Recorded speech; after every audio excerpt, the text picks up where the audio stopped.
सुशीला नास्ता London open university में modern literature की प्रोफेसर है। उन्होंने ब्रिटेन में 19वीं सदी के मध्य से आने वाले भारतीयों के बारे में एक किताब लिखी है। किताब का नाम है एशियन ब्रिटेन, ए फोटोग्राफिक हिस्ट्री। इस किताब को टीवी वेस्टबोर्न प्रेस ने पब्लिश किया है। इस किताब में ब्रिटेन आने वाले एशियाइयों की दूसरी और तीसरी पीढ़ी के बारे में शानदार जानकारियां हैं। सुशीला नास्ता से इसी किताब और इसके कंटेंट पर बात की आज तक संवाददाता लवीना टंडन ने। I'm in conversation with the author of the book, Asian Britain, the first book of its kind which traces in photographic form the history of Asians in Britain from mid-19th century.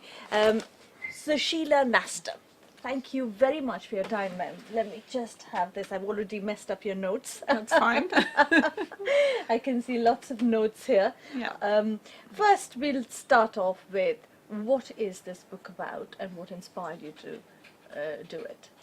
Well, the book is really charting what has been a little told story, which is the story of how Asians settled in Britain, when they migrated to Britain, and all the different contributions that they made to British society, ranging from working as ayahs or Lascar seamen, politicians, writers, students, university lecturers, merchants, the kind of breadth of society and the way in which that impacted on Britain.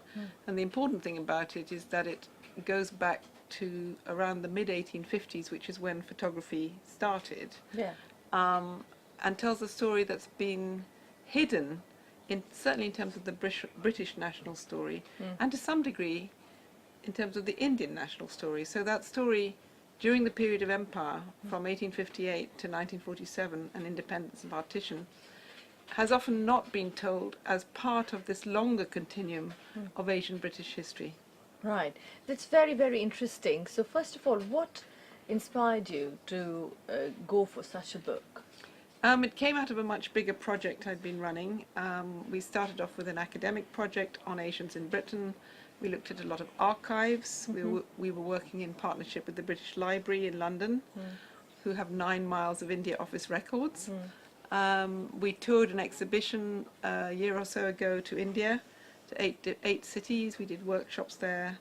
And during that process, we found all these visual materials as well as the written ones. And we just thought, in terms of a general audience, that these photographs would speak to people about the stories of individual lives, the stories that weren't told, the stories that lay behind the images, and thought that would be a more immediate way, in a sense, of making people think about this heritage in Britain and the long interconnections between Britain and India, which is very topical today, of course. Yes, of course. Now, what have you found through this journey of how this journey has been made by Asians from where they were and how they started to where they are now? Well, obviously the main people who came to Britain to start with, and it goes back to the East India Company, Of course. actually in the 1600s, were obviously workers. So the bulk of the population were, certainly from the mid-1850s, which is where the book starts, were ayahs, who were called nurses of the ocean highways, and Lascar seamen, who were literally stoking the empire by working in the hulls of these ships that were taking trade between the two countries. Many of them settled in English seaports. Some of them intermarried, their descendants today. Some of them set up cafes leading to Indian restaurants. So that was one side. On the other hand, once the Suez Canal opened and the transport between the two countries became much easier, you had a whole new migration of Maharajas, middle classes, Indian students, people like Dadabhai Naoroji, who was the first British MP in 1892, other MPs who followed, as well as, of course, people who were just came, such as peddlers, and then the very, very large numbers who served in the First World War and the Second World War. I mean, a lot of people don't know that there were Indians working in all kinds of industries in Britain, helping the war effort. There were also a lot of Indians in the trenches in the First World War. There were Indians in the RAF in the Second World War. There were Indians at Dunkirk. So these stories are very, very important. You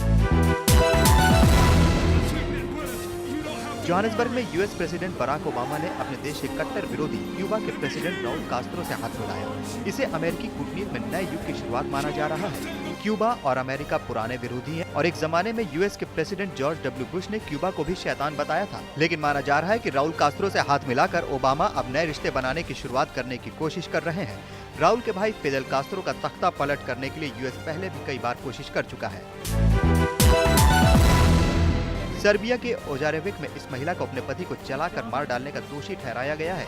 58 साल की महिला का कहना है कि उस पर इतने जुल्म ढाए गए कि उसने ऐसा कदम उठाया। महिला के 4 बच्चे भी हैं। घरेलू हिंसा की शिकार महिला के दर्द को जज ने भी समझा और उसे 5 साल की सजा ही सुनाई है। ये महिला भी घर से काफी गरीब है और सर्बिया में गरीब परिवारों में महिलाओं का उत्पीड़न होने की घटनाएं पहले भी कई बार सामने आ चुकी हैं। अर्जेंटीना में पुलिस वाले हड़ताल पर चले गए तो लुटेरों और बदमाशों की जैसे चांदी हो गई। कई शहरों में लुटेरों ने दुकानों और घरों को निशाना बनाया। बदमाशों के हमले में 7 लोगों की मौत होने की भी खबर है।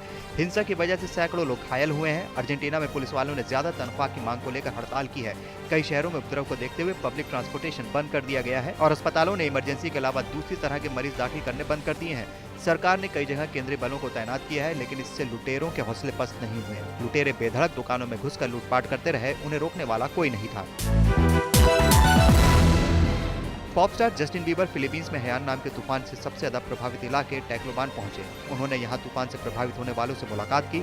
जस्टिन ने लोगों का हालचाल पूछा। जस्टिन का इरादा पूरे फिलीपींस में घूम कर तूफान से प्रभावित हुए लोगों से मुलाकात करने का है। हयान तूफान से फिलीपींस में 6000 से ज्यादा लोगों की मौत हो गई थी, जबकि अब तक करीब 1700 लोग लापता बताए जाते हैं। तूफान का सबसे बड़ा असर सेंट्रल फिलीपींस पर पड़ा था।